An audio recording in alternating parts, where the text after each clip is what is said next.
Welcome back, everybody, to A Daily Walk. Today is the Thursday edition, and I'm so glad that you're here. And on these Thursdays, you know what we do now? We read some of your comments. And let me just begin by saying thank you. Thank you for taking the time, first of all, to watch, but then also to send in a message. Some of you send in your prayer requests. Some of you send in encouraging words. And I want to read one to you that our team has presented.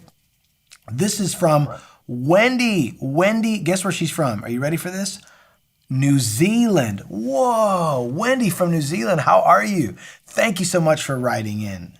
Wendy says, it's great to be able to start the morning while the coffee is preparing. Coffee with Jesus. I look forward to working through another book of the Bible each morning from down under. I said it down under. That's probably more Australian. Down under in New Zealand. Keep up this much needed work. Strengthen what remains. Thank you, Wendy, for being so encouraging and watching. And all the way from New Zealand. Who knew? Folks, keep the comments coming.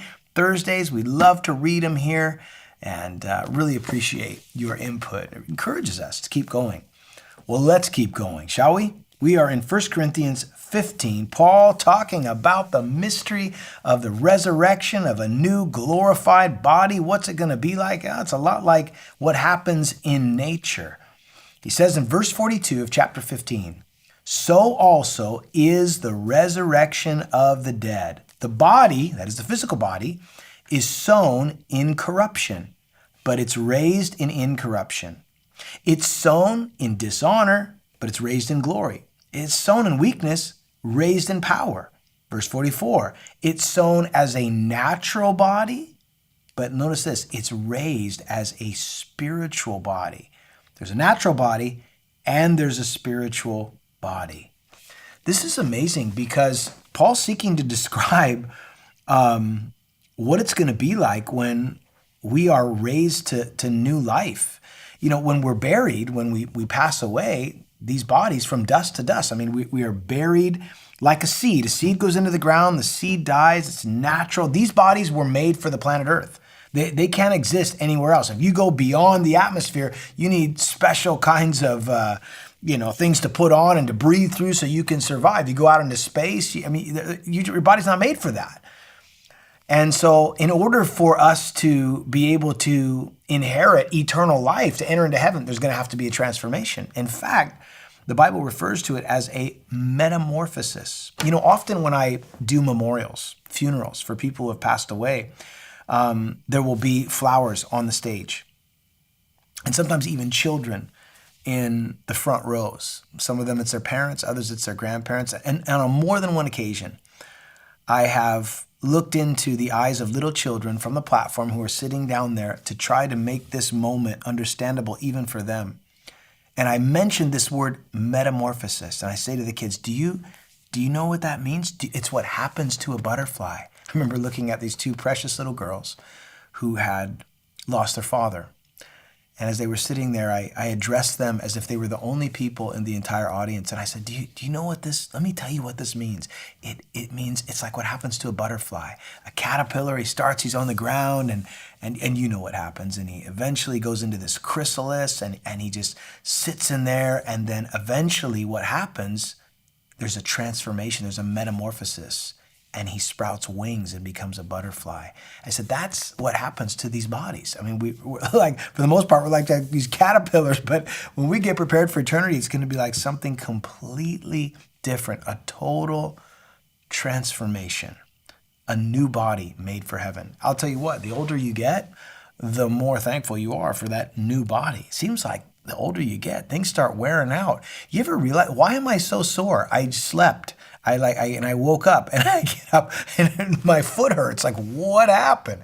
Nothing. You just slept. Your body's falling apart. Don't be discouraged.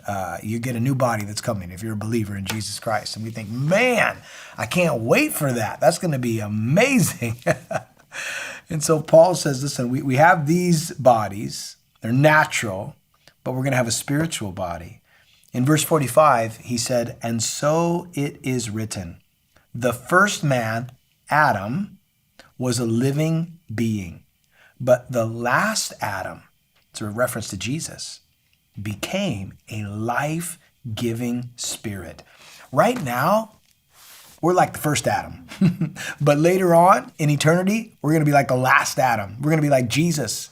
The Bible tells us that one day we're going to see him as he is, and we will be like him. In a moment, in a twinkling of an eye, Paul wrote, we will be transformed that fast. A blink of an eye will be transformed. Completely different when the Lord comes for us. And so Paul goes on, and this, I think, man, this verse right here, some of my favorite passages in this chapter, because Paul said, however, notice this, the spiritual, that is the body that like Jesus has, is not first, but the natural. Afterward, there's the spiritual body. So we have the natural body, that's what we have right now, but there's coming a day afterward when there's going to be a spiritual body. Verse 47, the first man, Adam, was made of the earth, made of dust. And the second man is the Lord from heaven. Paul said the first guy, you know what he was made out of? Dirt. Dirt. The same elements that make up the dirt outside make up these physical bodies, from dust to dust. You know, so many people spend, and I'm not saying you shouldn't take care of yourself and you shouldn't take care of be a good steward of what God's given to you. But some people spend so much time on, they call it the gym, but I remember a friend of mine used to call it mud shaping. Just shaping the dirt, trying to shape the dirt, mud shaper. And eventually what happens? It goes right back to dirt. And so Paul just is reminding them, hey, listen, this is the image you bear now, but there's a day coming that is so much better. And this passage right here, it says in verse 48, as was the man of dust, so also are those who are made of dust. And so is the heavenly man. And so are those who are heavenly. This is my favorite.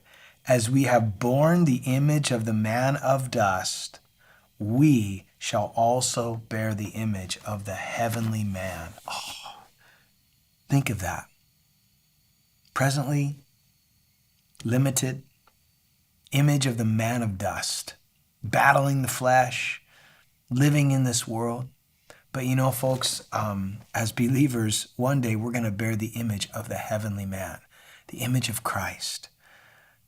The psalmist said, I will be content, I will be satisfied rather when I awake in his likeness. Until then, I just bear the image of the man of dust, but one day I'm going to bear the image of the heavenly man. I hope that you're encouraged by that today. Maybe physically you're suffering. Maybe your body is giving out. Maybe you're ailing. Listen, there's a brighter future ahead. Do not be discouraged today. Like Paul said, I've learned to glory even in my weaknesses.